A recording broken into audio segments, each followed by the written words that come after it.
Hidden after World War II, forgotten for decades, and discovered by chance.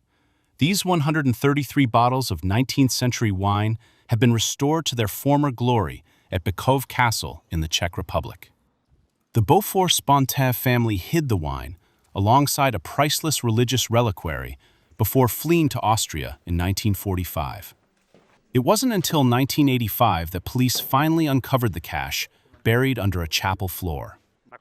At the end of the war, this wine treasure was hidden, together with the reliquary of St. Maurus, in the belief that the Duke or another member of the family would soon return to retrieve it.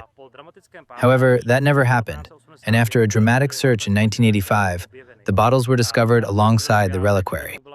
We proceeded to the recorking process, which means we replaced the old cork with a new one, and we also put a new capsule on the cork to protect it. But we respected the whole shape of the bottle, even the dusty aspect, because those bottles were stored underground. Good heavens, it's wonderful that it is here, that it has been saved, and that it is being properly honored. This is a beautiful occasion today. The fully restored bottles are now on public display at Becov Castle, a dusty, delicious secret finally brought into the light.